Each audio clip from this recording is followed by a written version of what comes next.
Hello everybody, मेरा नाम योगेश भोईर है। My qualification is BCom plus post graduation diploma in accounting taxation and business law. मैंने कई 15 साल अपने देश की अर्थव्यवस्था पर स्टडी करके एक प्रोजेक्ट बनाया है। ये प्रोजेक्ट का नाम है new way of administration of India and the world under new mechanism of economic system भी बनाया है। इस new mechanism of economic system के द्वारा आप आपका हाउसिंग लोन बर्डन, मीन्स आप हाउसिंग लोन लेते हो उसमें से आपको प्रिंसिपल भरना नहीं पड़ेगा, सिर्फ ब्याज भर के आप घर के मालिक बन जाओगे। अभी ये क्यों किया है, ये प्लान क्यों किया है? देखिए, अभी 2017 में गवर्नमेंट ने financial resolution deposit insurance bill act 2017 पास करने का सोचा और उसके कुछ डिस्प्यूट होने की वजह से वो पास नहीं हुआ। तो उसमें कैसा है, बेल इन का कॉन्सेप्ट आया। जो बेल इन मीन्स क्या होता है, आपका डिपॉजिट का पैसा कोई भी कंपनी फेलियर हो रही है और बैंकिंग सेक्टर फेल हो रहा है तो उसमें वो यूज़ किया जाएगा। बट ये वो कैंसिल हो गया। अभी 2022 और 23 में उसको डिपॉजिट इंश्योरेंस गारंटी 5 लाख तक कर दी। समझो आपका 10 लाख भी होगा पैसा तो 5 लाख का गारंटी बैंक देगी कि 5 लाख तक आपको पैसा मिलेगा इन केस ऑफ लॉस। बट मेरी जो कॉन्सेप्ट में है डेट सॉल्यूशन प्लान में, उसमें कैसा है, समझो आप हाउसिंग लोन लेते हो तो उसमें कैसा है कि समझो 1 करोड़ का लोन होगा, वो एक 1 करोड़ का फ्लैट होगा। जो 1 करोड़ के फ्लैट के लिए आपको 1 करोड़ प्लस इंटरेस्ट देना पड़ेगा, मीन्स 2 सवा 2 करोड़ आपको 20 साल तक पे करना होगा। तो इसमें मेरी जो इसमें है डेट सॉल्यूशन प्लान में आपको सिर्फ इंटरेस्ट पे करना पड़ेगा, प्रिंसिपल अमाउंट भरने की ज़रूरत नहीं पड़ेगी। फिर ऐसा क्यों? क्योंकि क्या है, इसमें इन्वेस्टर लोग आएंगे। क्या इन्वेस्टर को एक मॉर्गेज सिक्योरिटी मिलती है, जो जैसे कि आपका जो हाउस है, आपका जो फ्लैट है, एज अ सिक्योरिटी मॉर्गेज मिलती है इन्वेस्टर्स को। तो इन्वेस्टर को एक सिक्योरिटी मिलती है पूरे पैसे की अमाउंट की। मीन्स हमको अभी उसने 10 लाख भी डाला, उसको पूरा 10 लाख का सिक्योरिटी मिलेगा अगेंस्ट आपकी जो प्रॉपर्टी है, आपका जो फ्लैट है उसके अगेंस्ट, आपके पेपर्स के अगेंस्ट। इसलिए इन्वेस्टर इसमें पैसा डालेगा। और इसमें और एक अच्छी बात है कि इसमें जो रिटर्न्स होंगे वो अच्छे रिटर्न्स होंगे। जो बैंक दे रही है उससे भी अच्छे रिटर्न्स, वो बैंक थ्रू ही होगा क्योंकि ये न्यू मनी रोलिंग सिस्टम है बैंकिंग का। इसके वजह से ऐसे किया, इससे एक फ़ायदा क्या होगा बैंक को कि बैंक का पैसा जो प्रिंसिपल हो इमीडिएट बैंक को मिल जाएगा और सिर्फ फिर आपको इंटरेस्ट भरना पड़ेगा। जो भी एक कंपनी है, जैसे कि मेरी एक कंपनी यस कंसल्टेंसी सर्विस, ये कंसल्टेंसी सर्विस बीच में एक सर्विस प्रोवाइड करेगी जिसमें आपको इंटरेस्ट पे करना पड़ेगा ताकि जो भी इन्वेस्टर्स है जिन्होंने आपके यहाँ पर प्रिंसिपल अमाउंट आपका भरा है उनको रिटर्न्स देने के लिए। तो ये एक न्यू मनी रोलिंग सिस्टम के द्वारा वो जो इन्वेस्टर्स को उसको अच्छे रिटर्न्स देगी। एंड उसमें क्या होगा, जॉब भी क्रिएट होते हैं। समझो फॉर एग्जांपल अभी 100 करोड़ का बिल्डिंग प्रोजेक्ट से पूरा 100 करोड़ पे अराउंड 150 टू 200 लोगों को जॉब्स मिलती है।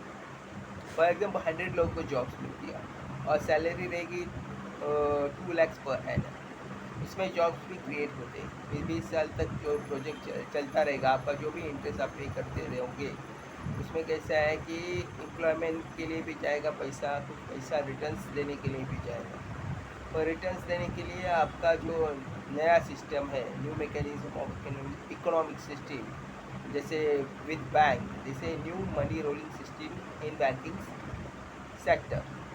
तो अभी ये जो मनी रोलिंग सिस्टम है इसकी आदत अपने जो कस्टमर्स, अपने जो डिपॉजिटर्स है बैंक को लगनी चाहिए। कि वैसे भी अपन करते ही है, समझो आप लोन निकालते हैं तो आप इंस्टॉलमेंट और इंटरेस्ट पे करते हैं, वैसे इस मनी रोलिंग सिस्टम में भी आपको वैसे ही पे करना है। और ये क्या होगा, इसमें सेविंग होगा, इसमें लाइबिलिटी नहीं होगी। इसमें आप अपना एसेट बढ़ाते जाओ, आपका इंटरेस्ट जो अमाउंट है जो छोटा रहेगा वो बड़ा बड़ा होते जाएगा और अल्टीमेटली आप जैसे जैसे आप बढ़ते जाओगे तो आपका लाइबिलिटी भी कम कम होते जाएगा और आपका जो प्रॉफिट बढ़ते जाएगा। तो ये सब होगा रेट ऑफ इंटरेस्ट 7% के अंदर ही, बाहर नहीं। क्योंकि अपना जो देश का इंडियन इकोनॉमी है वो 7% पर एनम पे चलता है, 7 to 8% की इसमें इकोनॉमी चलती है, उससे ज़्यादा नहीं।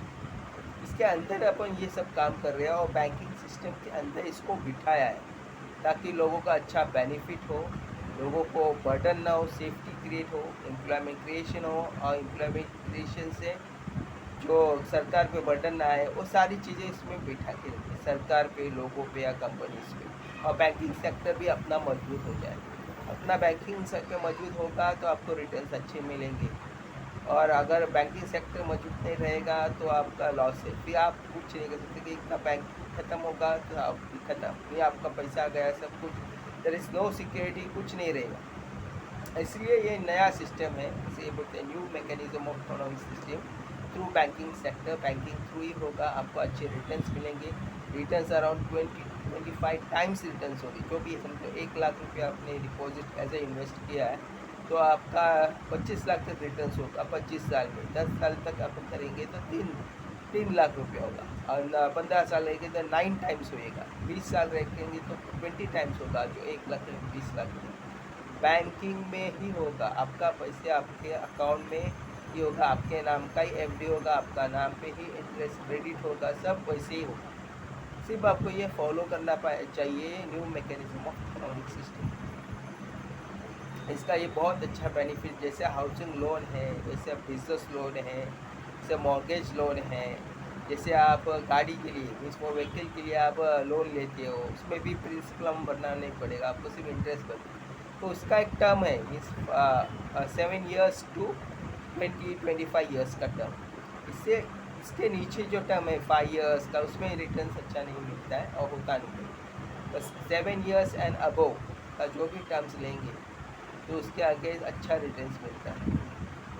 तो इसलिए आप इसको सपोर्ट कीजिए। अभी मैंने फ़िलहाल यस कंसल्टेंसी सर्विस नाम से कंपनी चालू किया है एज ए प्रोप्राइटर।